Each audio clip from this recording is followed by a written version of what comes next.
Bom dia, meus queridos. Hoje, quarta-feira, dia do Pentateuco. Então, hoje nós vamos continuar estudando o Êxodo, a parte 2 do Êxodo, que é Israel no deserto. Vai estar no Êxodo 15, versículo 22, até o Êxodo 18, versículo 27. Esses capítulos vão apresentar um resumo da experiência de Israel no deserto e também vai constar como símbolo da sua caminhada, que vai refletir na vida deste povo que busca um sentido não só individual, mas também como sentido coletivo de comunidade.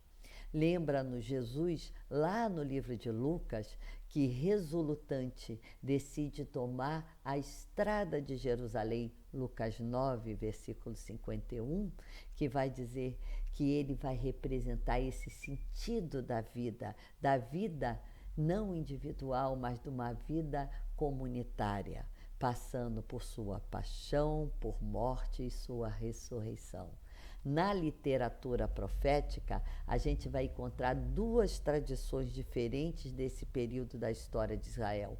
Primeiro, a gente encontra a da misericórdia divina, dando resposta à generosidade de Israel a ela. Eu te lembro teu devotamento no tempo da tua juventude, o teu amor de recém-casada, tu me seguias no deserto por uma terra não cultivada, lá em Jeremias, capítulo 2. Depois a tradição de uma rebelião de Israel contra o Senhor, captada no tema da murmuração. A gente, murmura muito, né?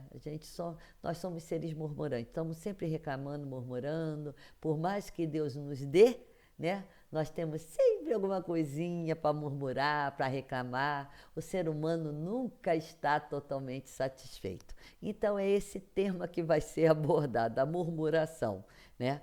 Na casa de Israel se volta contra Deus no deserto. Eles não caminham segundo as minhas leis, rejeitaram os meus costumes que fazem viver o homem que os pratica. Está lá em Ezequiel 20, versículo 13.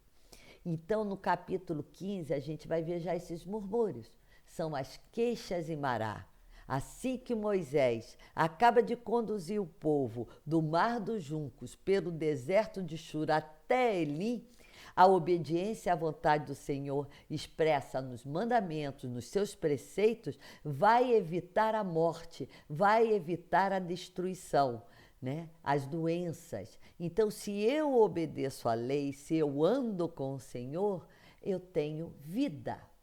A tradição já vista vai enfatizar essa generosidade de Deus. Depois de 3 dias de viagem, a comunidade encontrará água lá em Mará. No entanto, essa água não vai ser uma água potável, uma água ruim, uma água amarga.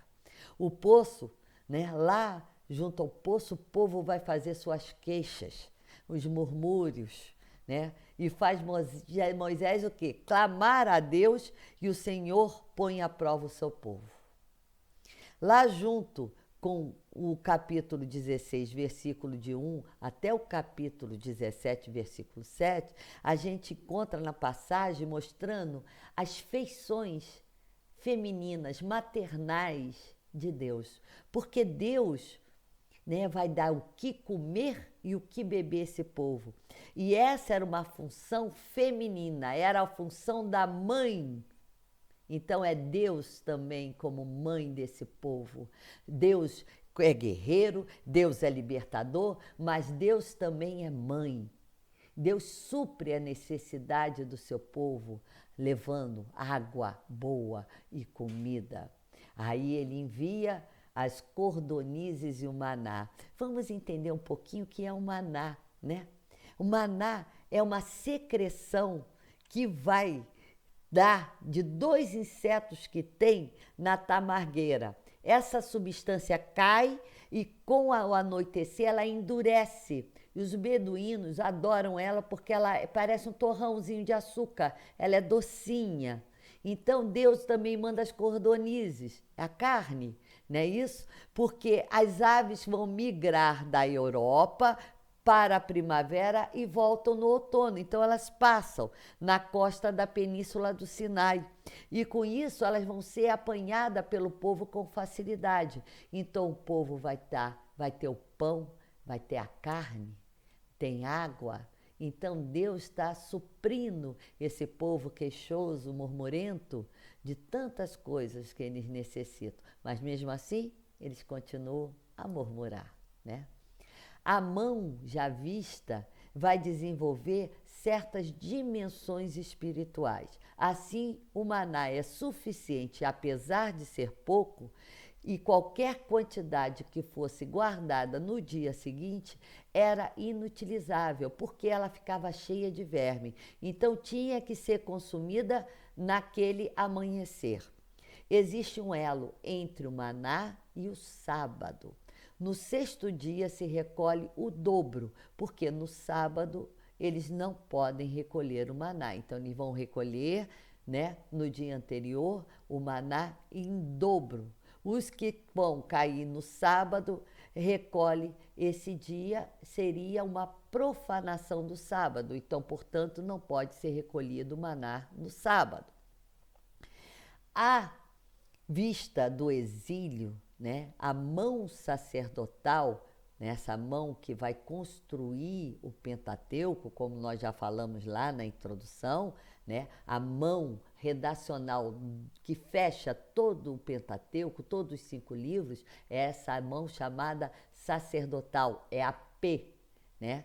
P sacerdotal não é S, vem do alemão Priest, então por isso que é uma mão é P. Por isso, sacerdotal é designada pela letra P.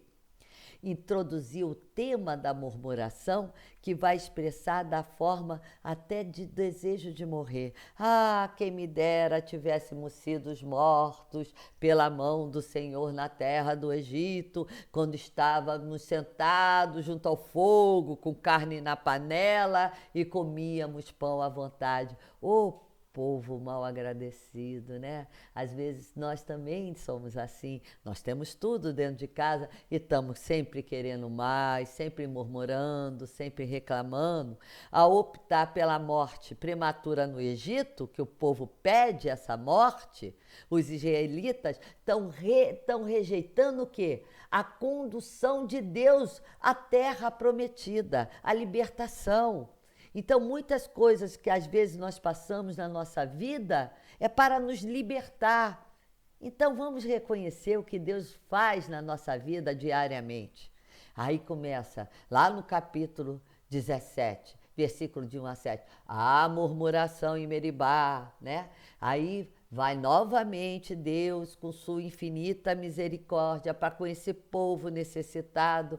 Moisés, como intermediário entre Deus e o povo, ele clama novamente por esse povo, que resulta numa resposta positiva de Deus, e assim Moisés recebe a ordem de tocar no rochedo e com isso vai brotar a água.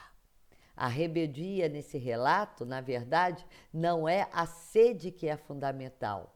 A sede todos nós temos, né? Serve como pano de fundo para contestar todo o valor do Êxodo, que será criticado pela falta de água. E com isso, somos nós rejeitando o plano de Deus na nossa vida, porque é o do plano de Deus que esse povo fosse para a terra prometida. E ele está sempre preferindo voltar a estar na escravidão do Egito, onde ele tinha água, onde ele tinha pão, onde ele tinha a panela quentinha com a carne. Depois nós passamos aos combates, né?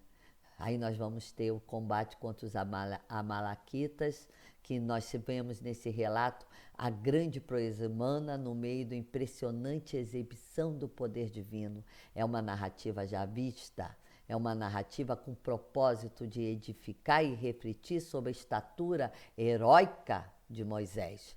todo o movimento da cena concentra-se em Moisés e não no Senhor. Moisés se encarrega a Josué de fazer os preparativos para o combate e acrescenta que ele próprio assumirá a sua posição em uma colina próxima. Sua tenacidade e firmeza levam Israel à vitória. Depois nós temos, lá no capítulo 18, o encontro de Moisés com o seu sogro. E com isso a gente tem, nesse capítulo, a mão eloísta, que contém duas cenas. O encontro de Moisés, que vai culminar com o banquete da aliança, e a descentralização da autoridade judicial em Israel, que resulta na nomeação de juízes. São juízes menores. Os episódios ocorrem no deserto, próximo da montanha de Deus. Essa montanha não é cenário de uma teofania, e sim de um encontro. É o encontro do homem com Deus. É o encontro de Moisés que levará a lei ao seu povo. Quando nós vemos o sogro de Moisés, onde é narrado o casamento com a sua filha, né? Moisés casa com a filha de Litró. Embora ele traga a filha e os netos para encontrar com Moisés, a mulher e os filhos desempenham um papel insignificante e não é, a história os ignora normalmente. O encontro vai gerar em torno de Moisés e conta os feitos do Senhor. A tradição eloísta vai enfatizar o tema do temor divino. O sogro de Moisés vai aconselhar a escolher homens tementes a Deus. Esta orientação básica vai assegurar o bem comum, em especial evitando suborno, e com isso a gente vai dar origem aos juízes menores, né? Agora nós vamos passar a uma nova parte, que é a parte terceira do Êxodo, a parte da aliança, Êxodo 19, versículo 1 até o capítulo 24, versículo 11. Espero que vocês estejam gostando e que vocês adquiram a apostila para ter um melhor entendimento. E na próxima aula estaremos juntos e com muita alegria espero vocês no meu canal, tá? Muito obrigado a todos vocês. Compartilhe, tá?